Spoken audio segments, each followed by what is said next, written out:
porta de trás, né? Esse fio pra trás. Mas pega, daí aí tu dá zoom. Amarrado. Amarradinho. Tá, tio Otávio, então dá um tchau aí pra turma. Opa. Aí lá na praia eu vou te amar. Não.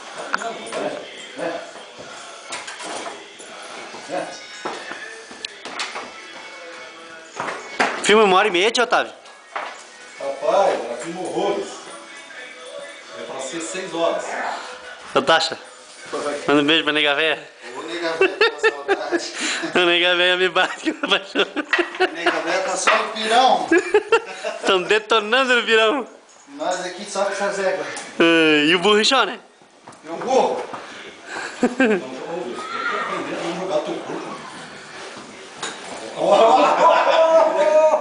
Esse é ligeiro. Essa eu peguei. Esse é o burrinho. Essa eu peguei. Deixa ele ali ver como é que ele fica esse frio. O Chico já montou o outro.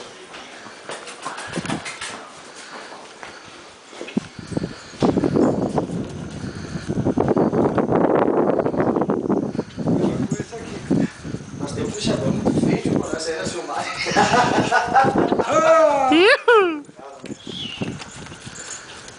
Como é que ficou com esse? Outro puxa ele dobra a boca. Isso ficou bom. Só que essa montaria aí não tá cumprindo esse trio, né? Puta, que agora que eu vi que não é a minha. Conta um pouquinho aqui pra mim. Não tem, Márcio? Não tem. Não é? Por que não distribui tanto? Mas é bonito, burro. Bonito, né? Bem feitinho. Esse burro aí é lindo. Não, eu espero que tenha a idade que ele disse que tem, né? A idade é essa, a idade é essa. Tio Otávio, essa é a água de 10 mil? Essa? É. Essa não me tira o 20 por 20. Essa é minha égua de rodeio.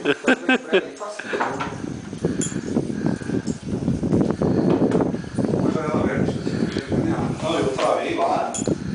Janela. Eu tô pensando em levar até blusa. Vidro, né? É, o guarda fechou. Mas esse burro fica bem na filmagem. Vai lá dar uma cabeirada que eu te filmo. Fica bem branco.